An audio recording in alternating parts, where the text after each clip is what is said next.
주시는 말씀은 학개서입니다. 학개서 2장 18절에서 23절까지 말씀이 되겠습니다. 말씀을 받들어 제가 읽겠습니다. 너희는 오늘 이전을 기억하라. 아홉째 달 24일 곧 여호와의 성전 지대를 쌓던 날부터 기억하여 보라. 곡식 종자가 아직도 창고에 있느냐? 포도나무, 무화과나무, 석류나무, 감람나무가 열매가 맺지 못하였느니라. 그러나 오늘부터는 내가 너에게 복을 주리라. 그달 24일에 여호와의 말씀이 다시 학개에게 임하니라. 이르시되 너는 유다 총독 스룹바벨에게 말하여 이르라. 내가 하늘과 땅을 진동시킬 것이요 여러 왕국들의 보좌를 엎을 것이요 여러 나라의 세력을 멸할 것이요 그 병거들과 그 탄자를 엎드러 때리리니 말과 그 탄자가 각각 그의 동료의 칼에 엎드려지리라. 같이 읽겠습니다. 만군의 여호와가 말하노라. 스알델의 아들 내 종 스룹바벨아, 여호와가 말하노라. 그날에 내가 너를 세우고 너를 인장으로 삼으리니 이는 내가 너를 택하였음이라. 만군의 여호와의 말이니라 하시니라. 아멘. 사람에게는 꿈이 있습니다. 더 나아지라는 꿈이 있습니다. 그 꿈을 이루기 위해서 사람들은 열심히 일합니다. 하지만 그 꿈은 신구루처럼 저만치 보이지만 손에 잡히지 않는 것을 사람들은 경험합니다. 사람들은 무슨 꿈을 이루고 싶어하는 것일까요? 사람들은 더 나은 수입에, 더 나은 직장, 그리고 좋은 집, 멋진 차, 그리고 건강하게 지내는 것 등이 일반적으로 갖는 꿈일 것입니다. 아직 원하는 목표 지점에 이르지 못해서 사람들은 안타까워하고 마음을 졸이고 많이 긴장합니다. 어떤 사람들은 다른 사람들이 가질 수 없을 만큼 너무 가졌습니다. 너무 가졌지만 마음은 하나도 행복하지 않는 시간들을 보내는 사람들이 많습니다. 하나님은 우리 인생들에게 진정으로 부여하지 못한 이유를 알려주십니다. 그리고 가졌다 할지라도 진정으로 아직 갖지 못한 것, 그래서 인생이 꼭 가져야 할 것이 있다는 것을 알려주십니다. 오늘 우리는 하나님이 주신 말씀을 통해 우리의 삶을 진단해 보겠습니다. 그리고 인생으로서 추구하며 꼭 가져야 될 삶이 무엇인지를 알 수 있게 되기를 바랍니다. 오늘 말씀에서 19절엔 하나님 오늘부터 내가 복을 주시겠다라고 하십니다. 우리는 오늘부터 주시는 하나님의 복을 누리게 될 것을 기대하면서 말씀 속으로 들어가 보겠습니다. 먼저 하나님은 이스라엘 백성들에게 너희가 힘들고 어렵게 산 이유가 무엇인지 아느냐를 점검하십니다. 이때는 성전 재건을 시작한 지 석 달째 되는 날인데 하나님은 갑자기 성전 재건 이전의 삶을 돌아보자고 하십니다. 이스라엘 상태에 대해서 우리가 알려주시는 말씀이 이제 시작이 됩니다. 여러분, 성전 건축 시작된 지 3개월째 되는 시점에서 하나님이 학개에게 주신 질문은 성전을 짓지 않은 채 일생에 젖어 살던 이스라엘 백성들의 영적 상태를 진단하시는 것이었습니다. 한마디로 그들에게는 거룩함이 없었습니다. 예배를 드리지만 의식만 있었습니다. 유식이었습니다. 그들 마음속에 하나님이 계시지 않았습니다. 따라서 그들의 삶 또한 거룩하지 않았습니다. 여호와의 말씀이 선지자 학개에게 임했는데 제장들에게 율법에 대하여 물어보라고 하면서 질문을 가르쳐 주십니다. 이스라엘 제사장은 율법을 잘 알고 가르치는 자들이고 누구보다 율법을 지키는 일에 본이 될 사람들입니다. 그래서 제사장들은 누구보다 율법과 제사 등에 대해서 잘 압니다만 하나님은 일부러 그들에게 확인을 하시고 있습니다. 자, 이제 하나님의 학계를 통해 제사장들에게 던져진 질문입니다. 여러분 12절 봅시다. 사람이 옷자락에 거룩한 고기를 쌓는데 그 옷자락이 만일 떡에나 국에나 포도주에나 기름에나 다른 음식물에 닿았으면 그것이 성물이 되겠느냐 하라. 학계가 물음에 제사장들이 대답하여 이르되 아니니라 하는지라. 자, 여기 보면 옷자락에 거룩한 고기를 쌓았다고 합니다. 그 옷자락이 다른 것을 닿으면 여전히 거룩하냐고 물으십니다. 다른 음식물이나 다른 것에 닿았을 때 그 옷자락에 의해서 거룩해지냐고 묻고 있습니다. 여기서 옷자락에 고기를 쌓았다고 하는 것은 거룩한 제물로 하나님께 드려지는 제사 자체는 거룩하다는 것을 말합니다. 하나님 앞에서 제사를 드리는데 그 제사 자체는 거룩하다는 것입니다. 그런데 제물을 감싼 옷자락이라 하더라도 다른 용기나 음식물을 닿으면 더럽혀진다는 것입니다. 여기서 옷자락이 다른 것에 닿았으면 그것이 성물이 될 수 있냐고 하나님이 물으신 것은 그들에게 문제가 있다는 것을 말해 줍니다. 즉 그것은 하나님께 제사 드린 자가 거룩히 구별되게 살지 못한 것을 지적한 것입니다. 여러분, 우리가 하나님께 예배를 드릴 때 예배 자체는 거룩합니다. 그러나 예배를 드렸다고 해서 하나님을 마음에 두지 않고 예배했다면 사람 자체는 거룩해지지 않습니다.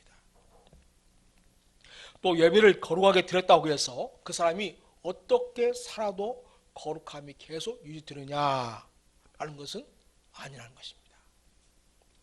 예배는 예배다운 삶으로 이어져야 하는데 이스라엘 백성들은 그렇지 못하고 돌아와졌습니다. 그것은 이스라엘 사람들이 제사를 드린 자답게 또 예배를 드린 자답게 살지 못하고 있어서 거룩하지 못한 상태입니다. 왜냐하면 실제로는 그들이 성전 지을 마음도 없고 관심도 없기 때문이었습니다. 그들의 마음과 생활 속에서 하나님이 마음에 없는 상태로 살고 있었고 그것이 거룩한 삶을 살아내지 못하게 된 근본 원인이라는 것을 하나님은 이스라엘 백성들에게 깨닫게 해주고 있습니다.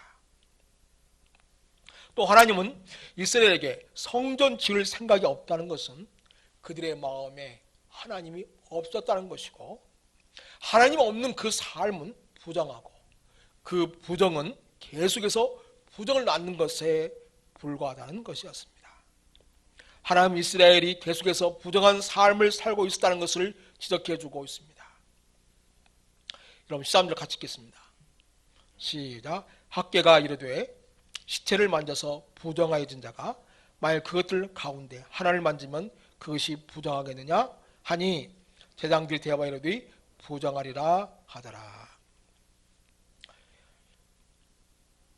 이스라엘의 하나님의 없는 삶은 부정하고 그 부정은 또 다른 부정을 낳고 또 낳았습니다. 그런 삶은 하나님의 성전이 없는 사람, 하나님이 없는 사람의 특징입니다. 하나님 없는 부정한 자기이기 때문에 하는 일마다 부정을 낳습니다. 이스라엘 전체가 성전 지을 생각이 없는, 즉 하나님 없는 상태로 머물러 있어서 하는 일마다 부정을 낳는 상태였다는 것입니다.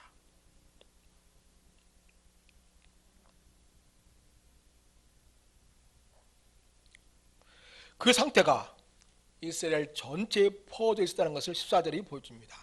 자, 여러분 14절입니다. 같이 읽습니다. 시작. 이에 학기가 대화하여 이르되 여호와의 말씀에 네 앞에서 이 백성이 그러하고 이 나라가 그러하고 그들의 손의 모든 일도 그러하고 그들이 거기에서 드리는 것도 부정하니라. 이스라엘은 사람이 보는 앞에서 종교적 의식은 경건하듯 했지만 그들의 마음이 타락되어 있는 것이 하나님의 마음을 슬프게 했습니다. 말하자면 이스라엘에게 경건의 모양은 있었지만 경건의 마음은 사라져 있었습니다. 그렇습니다. 이스라엘이 성전을 소홀히 하면서 모든 것이 부정해졌습니다. 학계는 제사장의 율법을 통하여 거룩은 접촉을 통하여 전염이 안 되지만 부정은 전염이 된다는 사실을 상징적으로 보여주었습니다. 그리고 성전 재건의 이전에 모든 제사 행위도 부정하다고 선포합니다. 그리고 제사 후에 삶이 합당하지 않으면 부정하게 됩니다. 따라서 이스라엘에게는 지금 그들에게 있어서 가장 시급한 것이 무엇인가요?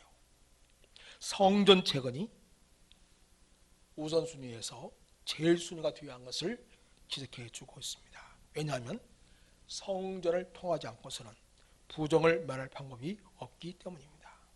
그런데 그 중요한 성전 재건을 놔두고 일상에 젖어 살고 있었습니다. 하나님께 제사는 드리고 있지만 마음은 하나님께 드리지 못하고 있었고 또 성전이 없어 그 부정을 제거하지는 못한 상태에 있어서 계속해서 부정을 낳는 상황이었어. 그들의 삶은 하나님의 진노 가운데 있었습니다.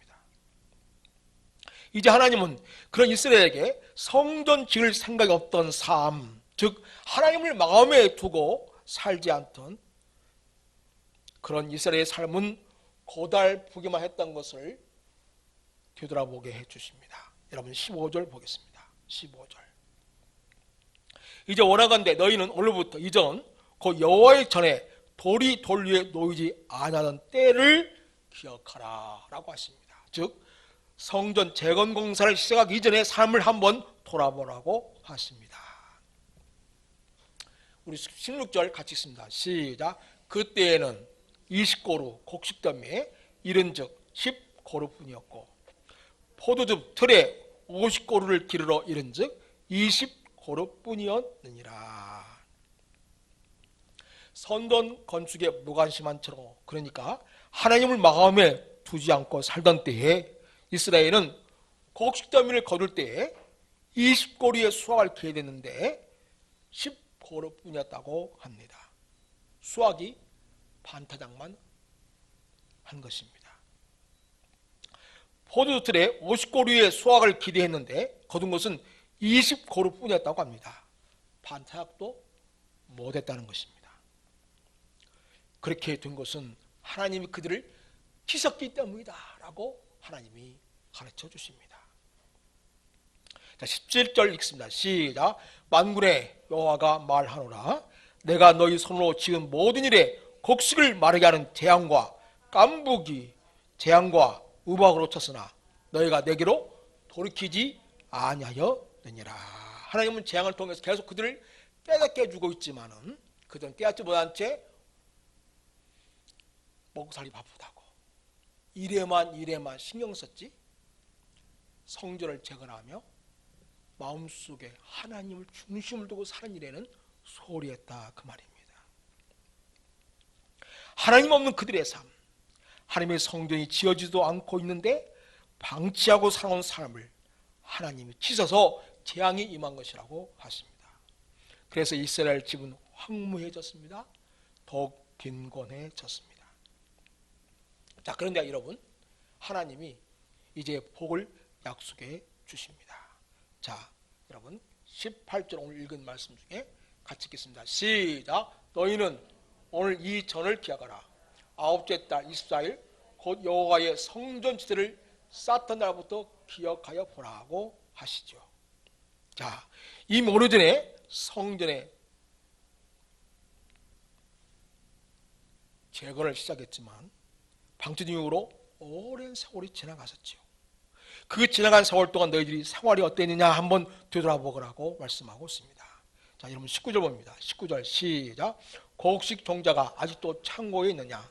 포도나무, 무화과나무, 석류나무, 감람나무에 열매가 맺지 못하였느니라. 그러나 오늘부터는 내가 너에게 복을 주리라.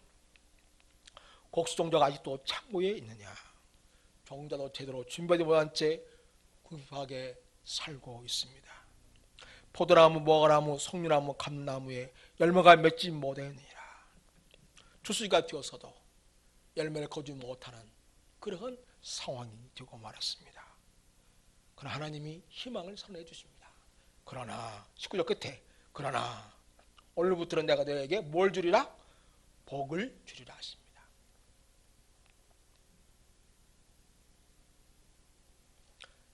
이스라엘 백성들이 하나님의 말씀을 듣고 하나님의 감동을 통해서 성전 공사를 시작하자 하나님께서는 오늘부터 복을 내릴 것이라고 약속하셨습니다. 이 학계 선지의 말을 들은 백성들은 마음에 찔림을 얻고 성전 재건에 힘을 합하게 되었습니다. 그래서 학계 선지자는 9월 24일 성전의 지대를 쌓던 날, 즉 성전의 주도를 놓게 된 날을 기점으로 해서 애시대와 새시대로 구분했습니다. 하나님 없이 살던 삶에서 하나님을 마음에 두고 사는 삶, 성전 재건에 무관심하는 삶에서 성전 재건을 시작하는 삶, 그리고 무엇보다도 하나님의 저주와 진노에 살던 삶에서 하나님 약속하신 놀라운 축복과 은혜를 누린 삶으로 이렇게 애시대와 새시대로 구분하고 있음을 봅니다. 이제 백성들은 부정함의 옷을 벗고 정결함의 새 옷으로 갈아입게 되었습니다. 하나님의 성전에 대한 무관심, 즉 하나님께 대한 무관심에서 성전을 짓는 일을 하나님께 대한 관심으로 생각을 바꾸었습니다. 이스라엘이 자신들의 일을 우선하기보다는 하나님의 일을 우선하게 되었을 때에 부정함에서 정결함으로 변화될 수 있었습니다. 하나님 없이 자기만의 일을 우선했을 때에는 주위의 모든 일들이 재앙으로 되었습니다. 그러나 하나님의 일을 우선했을 때 주위의 모든 일이 축복으로 바뀌게 될 것이라고 하나님이 축복을 선언하시고 있습니다. 여러분, 그런데 우리 신앙은 단순히 생활이 좀 더 나아지기 위해서 하나님을 마음에 두고 봉사하고 헌신하는 것에서는 안 됩니다.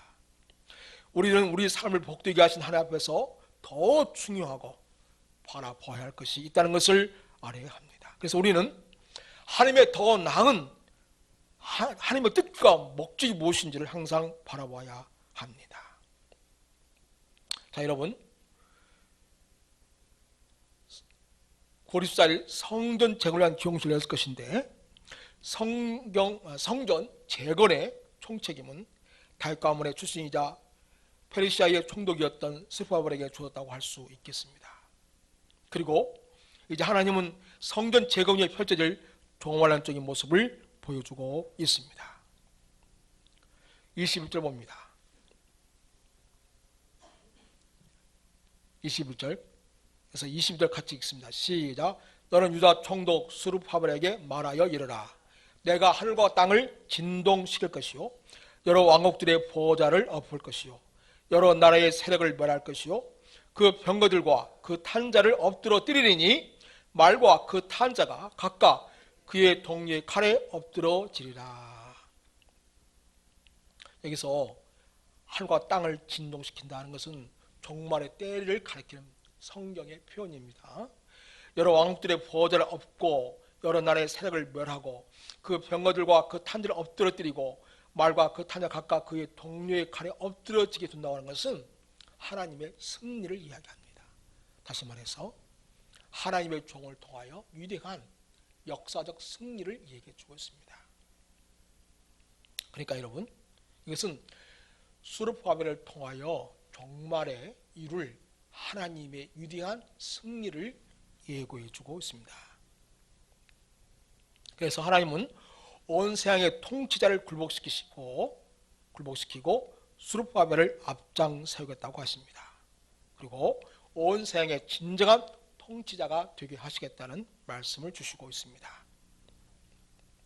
그러면서 2, 3절 말씀을 주시고 있습니다. 같이 읽습니다. 시작. 만군의 여호와가 말하노라. 스알델의 아들 내종 스룹바벨아, 여호와가 말하노라. 그날에 내가 너를 세우고 너를 인장으로 삼으리니 이런 내가 너를 택하였음이니라. 만군의 여호와의 말이니라 하시니라. 이 말씀은 에레미야가 이전에 하신 말씀을 생각나게 해주는 말씀입니다. 에레미야 22장 24절에서 25절을 보면 이런 말씀이 있습니다. 여호와의 말씀이니라. 나의 삶으로 맹세하노니 유다왕 여호와김의 아들 고니야, 여호와김입니다. 고니야가 나의 오른손에 인장반지라 할지라도 내가 빼어 네 생명을 찾는 자의 손과 네가 두려워하는 자의 손, 곧 바벨론 왕 느부갓네살의 손과 갈대아인의 손에 줄 것이라. 이 말은 이스라엘의 멸망을 말해주고 다윗 왕국이 느부갓네살 바로 바벨론 왕에 의해서 중단될 것을, 계보가 중단될 것을 지금 선언하는 그런 말씀이 되겠습니다. 여호와킨을 오른손에 인장반지로 삼았다가 이를 빼내어서 느부갓네살에게 넘겨줄 것이라는 말씀을 하셨었는데, 오늘 말씀 중 너를 인장으로 삼으리라는 말씀은 그 단절되어진 다윗 왕가가 계속해서 이어지고 그리고 회복될 것을 말씀해 주고 있습니다. 그리고 이 바벨론에 멸망당한 이스라엘이 다윗 왕가에게 임한 심판이었는데, 그 다윗 왕가에 임한 심판이 이제는 끝났다, 폐기됐다는 것을 하나님이 암시해 주고 있습니다. 그래서 하나님은 다윗 후손에게 주어진 하나님 약속, 내가 내 왕위를 영원토록 이어지하겠다는 그런 언약이 있는데, 약속이 있는데, 그 약속을 스룹바벨을 통해서 계속 끊임없이 이어가게 할 것이라는 말씀이 되겠습니다. 따라서 다윗 후손인 스룹바벨을 중심으로 하여 이루게 될 성전은 바로 하나님의 계획을 온전히 이루게 될 시작점이 됩니다. 또한 왕으로 오셔서 이 땅에 하나님의 나라를 펼쳐 보이게 될 미래적 시간을 향하여서 나아가는 출발점이 됩니다. 따라서 다윗의 후손인 스룹바벨이 중심이 되어 이루게 될 성전 재건은 바로 하나님의 계획을 온전히 이루게 될 시작점이 되고요, 왕으로 오셔서 이 땅에 하나님의 나라를 펼쳐보게 될 미래적 사건을 향하여 나아가는 출발점이 됩니다. 자, 이제 우리는 오늘 주신 말씀의 교훈을 우리의 삶에 적용할 수 있게 정리해 보십시다. 자, 이스라엘은 고단한 삶을 보내고 있었습니다. 그때에 하나님께서 학교를 통하여 말씀하시고 그들의 마음을 감동하심으로 성전 건축을 시작했습니다. 우리의 삶에서 유의가 찾아왔을 때 우리가 가장 먼저 점검해야 할 중요한 일이 무엇일까요? 그것은 하나님이 우리와 함께 계시느냐 아니면 아니냐입니다. 하나님 함께 하시고 있으면 사실 현실의 어려움은 물 거품과 같은 것이어서 전혀 문제가 안 됩니다. 모든 것을 할 수 있는 분이 우리의 삶과 함께 하신다면 하나님은 우리들의 삶을 새롭게 회복하실 것이고 전면 재조정하실 것이기 때문입니다. 성경에 보면 승리하는 사람들의 모습은 언제나 하나님과 함께하는 삶이었습니다. 그들이 승리한 것은 인간적으로 훌륭해서가 아니라 하나님을 믿고 따르는 하나님과 함께한 삶이었기 때문입니다. 이스라엘 사람들의 마음에서 성전 건축할 마음이 없었다는 것은 하나님이 없었다는 것을 의미한다고 우리가 알았습니다. 이스라엘은 그 마음에서 무너진 성전 재건을 시작하는 데서 회복이 시작될 수 있었습니다. 성도 여러분, 우리의 삶은 어떻습니까? 우리들 안에 성전이 있습니까? 우리들 안에 하나님이 계십니까? 성도 여러분, 내 안에서 무너져 있는 성전을 회복하는 것이 내 인생을 새롭게 회복하는 출발점입니다. 하나님을 모시고 사십시오. 그것이 내 안에 성전을 회복하는 일이고 재건하는 일입니다. 그러니 하나님의 말씀에 귀를 기울이십시오. 성령의 감동하심을 받으시기 바랍니다. 그리고 무너진 마음의 성전 건축을 시작하시길 바랍니다. 하나님의 임재 속에서 살아가는 삶을 새롭게 시작하시기를 바랍니다. 자, 하나님은 19절에서 오늘부터 복을 주라고 하셨습니다. 하나님은 성전 건축을 시작한 날로부터 이스라엘의 삶에 복을 주시겠다고 약속하셨습니다. 하나님을 모시고 살아가는 삶, 바로 내 안에 성전 건축이 이루어질 때에 하나님이 약속하신 축복이 시작됩니다. 하나님의 임재 속에 살지 않은 때, 내 마음에 성전이 없을 때는 저주의 삶이었습니다. 하나님의 임재 속에 살아갈 때, 내 마음에 성전이 있을 때부터 축복의 삶이 시작됩니다. 또 알아야 할 것은 성전은 구약에서처럼 더 이상 건물이 아닙니다. 이제는 교회입니다. 교회는 예수를 주로 믿는 자들의 신앙 공동체입니다. 여러분이 하나님 임재 속에 살아간다는 것은 여러분이 교회를 통해 하나님의 뜻과 나라를 이루어가는 것을 말하기도 합니다. 그러므로 여러분의 마음속에 교회가 있어야 합니다. 이스라엘 백성들의 마음속에 성전이 있었던 것처럼 신약시대에 살아가는 성도들의 마음속에는 교회가 있어야 합니다. 우리는 하나님을 사모할수록 교회를 사랑합니다. 우리가 하나님 임재 속에서 살아갈수록 주님은 우리에게 교회가 우리 마음에 있기를 원하십니다. 꿈에도 그린 교회, 가슴이 사무치는 그런 교회, 서로 사랑하고 하나님의 뜻을 이루는 교회를 세우고자 하는 열망이 있어야 합니다. 여러분 마음속에서 교회를 사랑하시기를 바랍니다. 그것이 축복의 시작입니다. 새로운 축복의 삶이 열리는 길입니다. 어떤 분은 자기 열심으로 자기 복을 받기 위해서 열심히 신앙한다고 하지만 교회와 아무 상관없이, 교회 관심도 없고 열정도 없고 사랑도 없이 그저 복을 받기 위한 방편으로 교회만 왔다 갔다 하는 사람들이 있습니다. 하나님 약속하신 진정한 축복을 누릴 수가 없습니다. 하나님은 교회 공동체를 통한 하나님 위대한 축복의 역사를 성도들에게 주시기 때문입니다. 그걸 아셔야 합니다.